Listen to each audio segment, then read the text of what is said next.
हरे कृष्णा। श्री कृष्ण भगवान का प्रिय मास मार्गशीर्ष चल रहा है। ऐसे में श्री कृष्ण भगवान की कथाओं का श्रवण करना परम मंगलकारी माना जाता है। इस चैनल पर ब्रह्मवैवर्त पुराण की श्री कृष्ण जन्म खंड की कथाएं डाली जा रही हैं। ये कथाएं नारायण भगवान और नारद मुनि के संवाद के रूप में प्रस्तुत हैं। इन कथाओं को पूरा श्रवण जरूर करना चाहिए। इन कथाओं में श्री कृष्ण व राधा रानी की लीलाओं का बहुत सुंदर वर्णन किया गया है। इससे पहले की वीडियो में हमने यह जाना था कि किस प्रकार पृथ्वी अपने ऊपर होने वाले धर्म की हानि व पापों को सहन ना कर पाने के कारण ब्रह्मा जी के पास जब रोते हुए पहुंची, तब उसकी व्यथा सुनकर ब्रह्मा जी शंकर भगवान व धर्म को लेकर विष्णु भगवान के पास पहुंचे। भगवान विष्णु ने उन तीनों को गोलोक में भगवान कृष्ण के पास जाने का परामर्श दिया। भगवान श्री कृष्ण के गोलोक का बहुत ही सुंदर वर्णन किया गया है। अब इस वीडियो में गोलोक धाम के राधा रानी भवन का सुंदर विस्तृत वर्णन है। वह ब्रह्मा जी द्वारा कृष्ण भगवान की बहुत ही सुंदर स्तुति की गई है, जिसके श्रवण कई पापों को मिटाने वाला है। तो आइए आज की कथा का हम प्रारंभ करते हैं। बोलिए श्री बांके बिहारी लाल की जय। भगवान नारायण कहते हैं, संपूर्ण गोलोक का दर्शन करके उन तीनों देवताओं के मन में बड़ा हर्ष हुआ। वे फिर राधा रानी के प्रधान द्वार पर आए। उस द्वार का निर्माण उत्तम रत्नों और मणियों से हुआ था। वहां 2 वेदिकाएं थी, हल्दी के रंग की उत्तम मणि से, जिसमें हीरे का भी सम्मिश्रण था। बनाए गए श्रेष्ठ रत्न मणि निर्मित किवाड़ उस द्वार की शोभा बढ़ाते थे। देवताओं ने देखा उस द्वार पर रक्षा के लिए परम उत्तम वीर भानु की नियुक्ति हुई है। वे रत्नों के बने हुए सिंहासन पर बैठे हैं, पीतांबर पहने हैं तथा रत्नमय आभूषणों से विभूषित हैं। उनके मस्तक पर रत्नमय मुकुट उद्भासित हो रहा है। विचित्र चित्रों से अलंकृत उस अद्भुत एवं विचित्र द्वार की रक्षा करते हुए द्वारपाल वीर भानु के पास जा देवताओं ने प्रसन्नतापूर्वक अपना सारा अभिप्राय निवेदन किया। तब द्वारपाल ने निशंक होकर उन देवेश्वरों से कहा, देवगण, मैं इस समय आज्ञा लिए बिना आप लोगों को भीतर नहीं जाने दूंगा। मुने, यह कहकर द्वारपाल ने श्री कृष्ण के स्थान पर सेवकों को भेजा और उनकी आज्ञा पाकर देवताओं को अंदर जाने की अनुमति दी। उससे पूछकर वे तीनों देवता दूसरे उत्तम द्वार पर गए, जो पहले से अधिक विचित्र, सुंदर और मनोहर था। नारद उस द्वार पर नियुक्त हुए चंद्रभानु नामक द्वारपाल दिखाई दिए, जिनकी अवस्था किशोर थी। शरीर की कांति सुंदर व श्याम थी। वे सोने के बेत हाथ में लिए रत्नमय आभूषणों से विभूषित हो रत्नमय सिंहासन पर विराजमान थे। 5 लाख कोपों के समूह उनकी शोभा बढ़ा रहा था। उनसे पूछकर देवता लोग तीसरे उत्तम द्वार पर गए, जो दूसरे से भी अधिक सुंदर, विचित्र तथा मणियों के तेज से प्रकाशित था। नारद वहां द्वार की रक्षा में नियुक्त सूर्य भानु नामक द्वारपाल दिखाई दिए, जो 2 भुजाओं से युक्त मुरलीधारी, किशोर, श्याम व सुंदर थे। उनके दोनों गालों पर 2 मणिमय कुंडल झलमला रहे थे। रत्न कुंडलधारी सूर्य भानु श्री राधा और श्री कृष्ण के परम प्रिय एवं श्रेष्ठ सेवक थे। वे सम्राट की भांति 9 लाख गोपों से घिरे थे। उनसे पूछकर देवता लोग चौथे द्वार पर गए, जो उन सभी द्वारों से विलक्षण, रमणीय तथा मणियों की दिव्य दीप्ति से उद्दीप्त दिखाई देता था। अद्भुत एवं विचित्र रत्न समूह से जटित होने के कारण उस द्वार की मनोहरता और बढ़ गई थी। उसकी रक्षा के लिए वज्रराज वसुभानु नियुक्त थे। देवता लोग उनसे मिले। वे किशोर अवस्था के सुंदर एवं श्रेष्ठ पुरुष थे। हाथ में मणिमय दंड लिए हुए थे। रमणीय आभूषणों से विभूषित हो रत्न सिंहासन पर बैठे थे। पके बिंब फल के समान लाल ओष्ठ और मंद मंद मुस्कान से वे अत्यंत मनोहर दिखाई देते थे। देवता लोग उनसे पूछकर 5वें द्वार पर गए। वह हीरे की दीवारों पर अंकित विचित्र चित्रों से अत्यंत प्रकाशमान दिखाई देते थे। वहां देवभानु नामक द्वारपाल मिले, जो रत्नमय आभूषण धारण करके मनोहर सिंहासन पर आसीन थे। उनके मस्तक पर मोर पंख का मुकुट शोभा दे रहा था और वे रत्नों के हार से अलंकृत थे। कदम्बों के पुष्प से सुशोभित उत्तम रत्नमय कुंडलों से प्रकाशित तथा चंदन, उगुरु, कुस्तूरी और कुंकुम के द्रव से चर्चित थे। सम्राटों के समान 10 लाख प्रजा उनके साथ थी। हाथ में बैन धारण करने वाले द्वारपाल देवभानु से पूछकर देवता लोग प्रसन्नतापूर्वक आगे बढ़े। सामने छठा द्वार था, उसकी विलक्षण शोभा थी। चित्रों की श्रेणियों से वह द्वार उद्भासित हो रहा था। उसकी दोनों दीवारें वज्रमणि अर्थात हीरे की बनी हुई थी, फूलों की मालाओं से सजी गई थी। उस द्वार पर वज्रराज शक्रभानु नियुक्त थे। देवता लोग उनसे मिले। वे नाना प्रकार के अलंकारों की शोभा से संपन्न थे। उनके साथ 10 लाख प्रजाएं थीं। चंदन पल्लव से युक्त उनके कपोल कुंडलों की प्रभा से उद्भासित थे। उनसे आज्ञा लेकर देवता लोग तुरंत ही 7वें द्वार पर जा पहुंचे। उसमें नाना प्रकार के चित्र अंकित थे। वह पिछले 6 द्वारों से अत्यंत विलक्षण था। वहां द्वारपाल के पद पर श्री हरि के परम मित्र रत्नभानु नियुक्त थे, जिनका सारा अंग चंदन से अभिषिक्त था। वे पुष्पों की माला से विभूषित थे। मणि रत्न निर्मित मनोहर एवं रमणीय भूषण उनकी शोभा बढ़ाते थे। 12 लाख गोप आज्ञा के अधीन रहकर राजाधिराज की भांति उनकी शोभा बढ़ाते थे। उनका मुखारविंद प्रसन्नता से खिला था। वे रत्नमय सिंहासन पर विराजमान थे। उनके हाथ में वेद की छड़ी शोभा पाती थी। वे तीनों देवेश्वर उनसे बातचीत करके प्रसन्नता पूर्वक 8वें द्वार पर गए। वह पूर्वोक्त 7 द्वारों से विलक्षण एवं विचित्र शोभाशाली था। वहां उन्होंने सुपार्श्व नामक मनोहर द्वारपाल को देखा, जो मंद मुस्कुराहट के साथ बड़े सुंदर दिखाई देते थे। वे बाल देश के धारित चंदन के तिलक से अत्यंत उद्भासित दिखाई देते थे। उनके होंठ बंधुजीव पुष्प के समान लाल थे। रत्नों के कुंडल उनके गंडस्थल को अलंकृत किए हुए थे। वे समस्त अलंकारों की शोभा से संपन्न थे। रत्नमय दंड धारण करते थे और उनके साथ 12 लोग गोप थी। वहां से अनुमति मिलने पर वे देवता शीघ्र ही नवे अभिष्ट द्वार पर गए। वहां हीरे आदि उत्तम रत्नों की 4 वेदियां बनी थी। वह द्वार अपूर्व चित्रों से सज्जित तथा मालाओं की जाली से विभूषित था। वहां सुंदर आकार वाले सुबल नामक द्वारपाल दृष्टिगोचर हुए, जो भांति भांति के आभूषणों से भूषित भूषण के योग्य तथा मनोहर थे। उनके साथ 12 लाख वज्रवासी थे। दंडधारी सुबल से पूछकर देवताओं ने तत्काल दूसरे द्वार को प्रस्थान किया। उस विलक्षण 10वें द्वार को देखकर देवताओं को बड़ा विस्मय हुआ। मुने, वहां का सब कुछ अनिर्वचनीय, अदृष्ट और अश्रुत था। वह दृश्य कभी देखने और सुनने में भी नहीं आया था।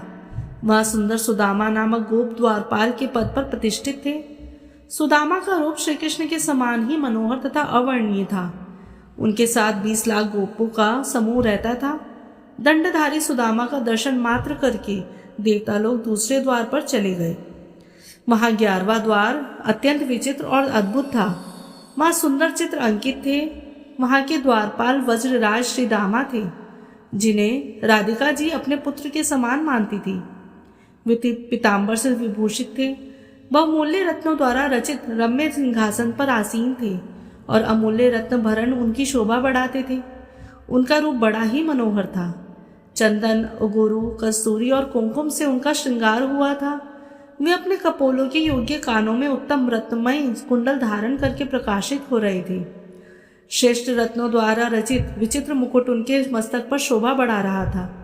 प्रफुल्ल मालती पुष्प की मालाओं से उनके सारे अंग विभूषित थे। करोड़ों गोपों से घिरे होने के कारण राजाधिराज से भी अधिक उनकी शोभा होती थी।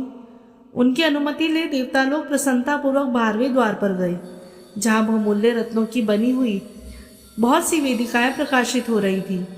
वह विचित्र द्वार सबके लिए दुर्लभ, अदृश्य और अश्रुत था। वज्रमयी भीतों पर अंकित चित्रों के कारण उस द्वार की सुंदरता और मनोहरता बहुत बढ़ गई थी। देवताओं ने देखा 12वें द्वार की रक्षा में सुंदरी गोपनाएं नियुक्त हैं। वे सबकी सब रूप यौवन से संपन्न, रत्नभरणों से विभूषित, पीताम्बर धारणी तथा बंधे हुए केश कलाप के भार से सुशोभित। उनके सारे अंग सुस्निग्ध मालती की मालाओं से अलंकृत थे। रत्नों के बने हुए कंगन, बाजूबंद तथा निपुर उन अंगों की शोभा बढ़ाते थे। उनके दोनों कपोल दिव्य रत्नमय कुंडलों से उद्भासित हो रहे थे।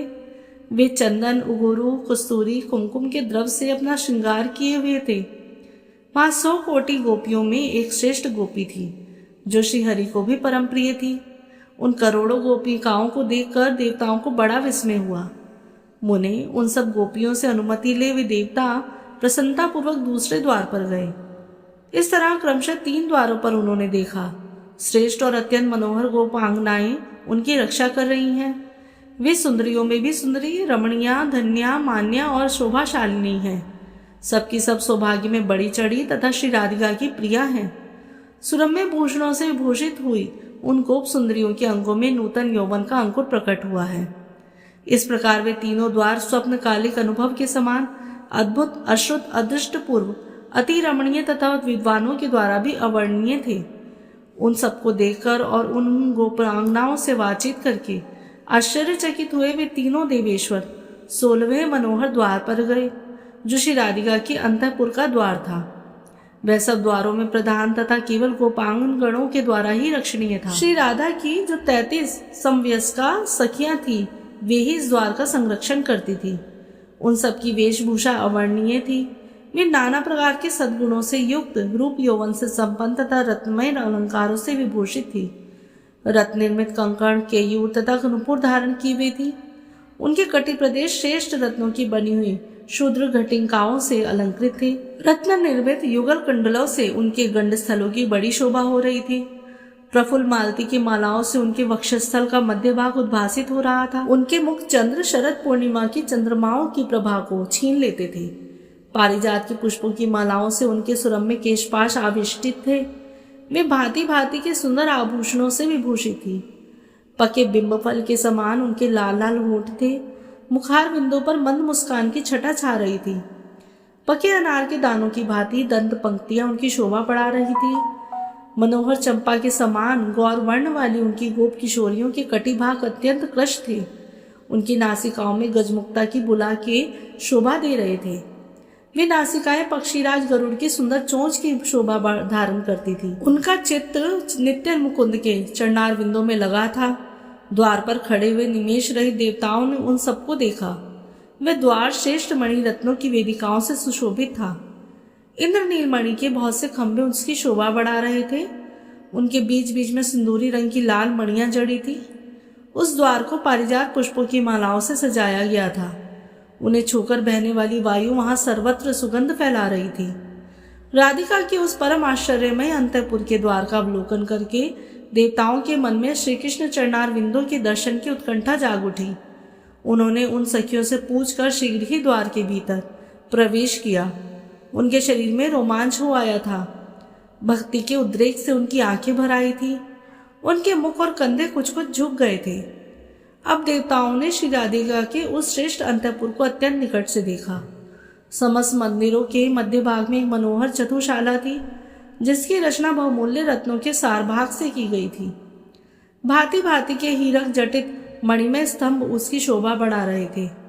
पारिजात पुष्प की मालाओं की झालरों से उसे सजाया गया था। मोती, माणिक्य, श्वेत चवर, दर्पण तथा बहुमूल्य रत्नों के सारतत्व से बने हुए कलश उस चतुशाला को विभूषित कर रहे थे। रेशमी सूत में गूंथे हुए चंदन पल्लवों की बंधनवार से विभूषित मणिमय स्तंभ समूह उसके प्रांगण को रमणीय बना रहे थे। चंदन, उगोरू, कस्तूरी तथा कुमकुम के द्रव का वहां छिड़काव हुआ था। श्वेत धान्य, श्वेत पुष्प, मूंगा, फल, अक्षत, दुर्वादल तथा लाजा आदि के निर्मच्छन से उसकी अपूर्व शोभा हो रही थी। फल, रत्न, रत्न कलश, सिंदूर, कुमकुम और पारिजात की मालाओं से उसको सजाया गया था। फूलों की सुगंध से सुवासित वायु उस स्थान को सब ओर से सौरभ युक्त बना रही थी। जो सर्वथा अनिर्वचनीय, अनिरूपित और ब्रह्मांड मात्र से दुर्लभ द्रव्य एवं वस्तुएं थी, उसी से उस भव्य भवन को विभूषित किया गया था। वहां अत्यंत सुंदर रत्नमयी शैया बिछी थी, जिस पर महीन एवं कोमल वस्त्रों का बिछावन था। नारद करोड़ों रत्नमय कलश तथा रत्न निर्मित पात्र वहां सजाकर रखे गए थे, जो बहुमूल्य होने के साथ ही बहुत सुंदर थे। उनसे उस चतुशाला की शोभा हो रही थी। नाना प्रकार के वाद्यों की मधुर ध्वनि वहां गूंज रही थी। मीणा आदि के स्वर यंत्रों के साथ गोपियों का सुंदर गीत सुनाई पड़ता था। मृदंग तथा अन्य वाद्यों की ध्वनि से वह स्थान बड़ा मोहक जान पड़ता था। श्री कृष्ण तुल्य रूप, रंग और वेशभूषा वाले गोप समूहों से घिरे उस अंतःपुर को झुंड की झुंड गोपांगनाएं, जो श्री राधा की सखियां थी, सुशोभित कर रही थी। श्री राधा और श्री कृष्ण के गुणगान संबंधी पदों का संगीत वहां सबोर सुनाई पड़ता था। ऐसे अंतःपुर को देखकर वे देवता विस्मय से विमुग्ध हो गए। उन्होंने वहां मधुर गीत सुना और उत्तम नृत्य देखा। वे सब देवता वहां स्थिर भाव से खड़े थे। उन सबका चित्त ध्यान में एक तान हो रहा था। उन देवेश्वरों को वहां रमणीय रत्न सिंहासन दिखाई दिया, जो 100 धनुष के बराबर विस्तृत था। वह सब ओर से मंडलाकार दिखाई देता था। श्रेष्ठ रत्नों के बने हुए छोटे छोटे कलश समूह उसमें जुड़े गए थे। विचित्र पुतलियों, फूलों तथा चित्रमय काननों से उसकी बड़ी शोभा हो रही थी। ब्रह्मन वहां उनको एक अत्यंत अद्भुत एवं आश्चर्यमय तेजापुंज दिखाई दिया, जो करोड़ों सूर्यों के समान प्रकाशमान था। वह दिव्य ज्योति से जाज्वल्यमान हो रहा था। ऊपर चारों ओर 7 ताड़ की दूरी में उसका प्रकाश फैला हुआ था। सबके तेज को छीन लेने वाला वह प्रकाश पुंज संपूर्ण आश्रम को व्याप्त करके दैदीप्यमान था। वह सर्वत्र व्यापक, सबका बीज तथा सबके नेत्रों को अवरुद्ध कर देने वाला था। उस तेजा स्वरूप को देखकर वे देवता ध्यानमग्न हो गए तथा भक्ति भाव से मस्तक एवं कंधे झुकाकर बड़ी श्रद्धा के साथ उसको प्रणाम करने लगे। उस समय परमानंद की प्राप्ति से उनके नेत्रों में आंसू भर आए थे और सारे अंग पुलकित हो गए थे। वे ऐसे जान पड़ते थे मानो उनके अभिष्ट मनोरथ पूर्ण हो गए हों। उन्हें तेजा स्वरूप परमेश्वर को नमस्कार करके वे तीनों देवेश्वर उठ खड़े हो गए और उन्हीं का ध्यान करते हुए उस तेजा के सामने गए। ध्यान करते करते जगत सृष्टा ब्रह्मा के दोनों हाथ जुड़ गए। नारद उन्होंने शिव को दाहिनी और धर्म को बाएं की ओर लिया। वे भक्ति के उद्रेक से चित्त को ध्यानमग्न करके उस परात्पर गुणातीत परमात्मा जगदीश्वर श्री कृष्ण की स्तुति करने लगे। ब्रह्मा जी बोले, जो वर, वरेण्य, वरद, वरदायकों के कारण तथा संपूर्ण प्राणियों की उत्पत्ति के हेतु हैं, उन तेजा स्वरूप परमात्मा को मैं नमस्कार करता हूँ। जो मंगलकारी, मंगल के योग्य, मंगल रूप, मंगलदायक तथा समस्त मंगलों के आधार हैं, उन तेजोमय परमात्मा को मैं प्रणाम करता हूँ। जो सर्वत्र विद्यमान, निर्लिप्त, आत्मस्वरूप, परात्पर, निरह और अवितर्कय हैं, उन तेजस स्वरूप परमेश्वर को नमस्कार है। जो सगुण, निर्गुण, सनातन, ब्रह्म ज्योति स्वरूप, साकार एवं निराकार हैं, उन तेजो रूप परमात्मा को मैं नमस्कार करता हूँ। प्रभो, आप अनिर्वचनीय, अव्यक्त, व्यक्त, अद्वितीय, स्वेच्छामय तथा सर्वरूप है। आप तेजा रूप परमेश्वर को मैं नमस्कार करता हूँ।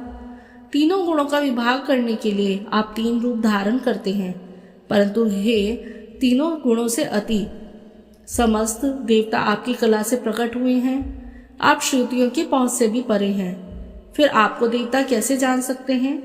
आप सबके आधार, सर्वस्वरूप, सबके आदि कारण, स्वयं कारण रहित, सबका संहार करने वाले तथा अंत रहित हैं। आप तेजा स्वरूप परमात्मा को नमस्कार है। जो सगुण रूप है वही लक्ष्य होता है और विद्वान पुरुष उसी का वर्णन कर सकते हैं, परंतु आपका रूप अलक्ष्य है, अतः मैं उसका वर्णन कैसे कर सकता हूँ। आप तेजो रूप परमात्मा को मेरा प्रणाम है। आप निराकार होकर भी दिव्य आकार धारण करते हैं, इंद्रियातीत होकर भी इंद्रिय युक्त होते हैं। आप सबके साक्षी हैं, परंतु आपका साक्षी कोई नहीं है। आप तेजोमय परमेश्वर को मेरा नमस्कार है। आपके पैर नहीं हैं तो भी आप चलने की योग्यता रखते हैं। नेत्रहीन होकर भी सबको देखते हैं, हाथ और मुख से रहित होकर भी भोजन करते हैं। आप तेजोमय परमात्मा को मेरा नमस्कार है। वेद में जिस वस्तु का निरूपण है, विद्वान पुरुष उसी का वर्णन कर सकते हैं। जिसका वेद में भी निरूपण नहीं हो सकता, आपके उस तेजोमय स्वरूप को मैं नमस्कार करता हूँ। जो सर्वेश्वर है किंतु जिसका ईश्वर कोई नहीं है, जो सबका आदि है परंतु स्वयं आदि से रहित है, तथा जो सबका आत्मा है किंतु जिसका आत्मा कोई दूसरा नहीं है, आपके उस तेजोमय स्वरूप को मैं नमस्कार करता हूँ। मैं स्वयं जगत का सृष्टा और वेदों का प्रकट करने वाला हूँ। धर्मदेव जगत का पालन है, महादेव जी संहारकारी हैं, तथापि हम में से कोई भी आपके उस तेजोमय स्वरूप का स्तमन करने में समर्थ नहीं है। आपकी सेवा के प्रभाव से वे धर्मदेव अपने रक्षक की रक्षा करते हैं। आपकी ही आज्ञा से आपके द्वारा निश्चित किए गए उस समय पर महादेव जी जगत का संहार करते हैं। आपके चरणारविंदों की सेवा में ही सामर्थ्य पाकर मैं प्राणियों के प्रारब्ध या भाग्य की लिपि का लेखक तथा कर्म करने वालों के फल का दाता बना हुआ हूँ। प्रभु, हम तीनों आपके भक्त हैं और आप हमारे स्वामी हैं। ब्रह्मांड में बिंब सदृश होकर हम विषयी हो रहे हैं। ब्रह्मांड अनंत है और उनमें हम जैसे सेवक कितने ही हैं। जैसे रेणु तथा उनके परमाणुओं की गणना नहीं हो सकती, उसी प्रकार ब्रह्मांडों और उनमें रहने वाले ब्रह्मा आदि की भी गणना असंभव है। आप सबके उत्पादक परमेश्वर हैं। आपकी स्तुति करने में कौन समर्थ है? जिन महाविष्णु के एक एक रोमकूप में एक एक ब्रह्मांड है, वे भी आपके ही 16वें अंश हैं। समस्त योगी जन आपके इस मनोवांछित ज्योतिर्मय स्वरूप का ध्यान करते हैं, परंतु जो आपके भक्त हैं वे आपकी दास्तान में अनुरक्त रहकर सदा आपके चरण कमलों की सेवा करते हैं। परमेश्वर, आपका जो परम सुंदर और कमनीय किशोर रूप है, जो मंत्रोक्त ध्यान के अनुरूप है, आप उसी का हमें दर्शन कराइए, जिसकी अंग कांति नूतन जलधर के समान श्याम है, जो पीताम्बरधारी और सुंदर है, जिसके दो भुजाएं हाथ में मुरली और मुख पर मंद मंद मुस्कान है, जो अत्यंत मनोहर है, माथे पर मोर पंख का मुकुट धारण करता है, मालती के पुष्प समूह के जिसका श्रृंगार किया गया है, जो चंदन, अगुरु, कस्तूरी और केसर के अंगराग से चर्चित है, अमूल्य रत्नों से सारतत्व से निर्मित आभूषणों से विभूषित है, बहुमूल्य रत्नों के बने हुए किरीट मुकुट जिसके मस्तक को उद्भासित कर रहे हैं, जिसका मुख चंद्र शरतकाल के प्रफुल्ल कमलों की शोभा को चुराए लेता है, जो पके बिंबफल के समान लाल होठों से सुशोभित है, परिपक्व अनार के बीजों की भांति चमकीली दंत पंक्ति जिसके मुख की मनोरमता को बढ़ाती है, जो रस रास के लिए उत्सुक हो, केली कदम के नीचे खड़ा है, गोपियों के मुखों की ओर देखता है तथा श्री राधा के वक्षस्थल पर विराजित है। आपके उसी केली रसोत्सक रूप को देखने की हम सबकी इच्छा है। ऐसा कहकर विश्व विधाता ब्रह्मा उन्हें बारंबार प्रणाम करने लगे। धर्म और शंकर ने भी इसी स्रोत से उनका स्तवन किया तथा नेत्रों में आंसू भरकर बारंबार वंदना की। मुने उन त्रिदशेश्वरों ने खड़े खड़े पुनः स्तवन किया। वे सबके सब महाभगवान श्री कृष्ण के तेज से व्याप्त हो रहे थे। धर्म, शिव और ब्रह्मा जी के द्वारा किए गए सत्वराज को जो प्रतिदिन श्री हरि की पूजा काल में भक्ति पूर्वक पढ़ता है, वह उसके अत्यंत दुर्लभ और दृढ़ भक्ति प्राप्त कर लेता है। देवता, असुर और मुनींद्रों को श्री हरि का दास्य दुर्लभ है, परंतु इस स्त्रोत का पाठ करने वाला उसे पा लेता है। साथ ही अणिमा आदि सिद्धियों तथा सालोक्य आदि 4 प्रकार की मुक्तियों को भी प्राप्त कर लेता है। इस लोक में भी वह भगवान विष्णु के समान ही विख्यात एवं पूजित होता है, इसमें संशय नहीं है। निश्चय ही उसे वाक सिद्धि और मंत्र सिद्धि भी सुलभ हो जाती है। वह संपूर्ण सौभाग्य और आरोग्य लाभ प्राप्त करता है। उसके यश से सारा जगत पूर्ण हो जाता है। वह इस लोक में पुत्र, विद्या, कविता, स्थिर लक्ष्मी, साध्वी, सुशीला, पतिव्रता पत्नी, सुस्थिर संतान तथा चिरकाल स्थायी कीर्ति प्राप्त कर लेता है और अंत में उसे श्री कृष्ण के निकट स्थान प्राप्त होता है।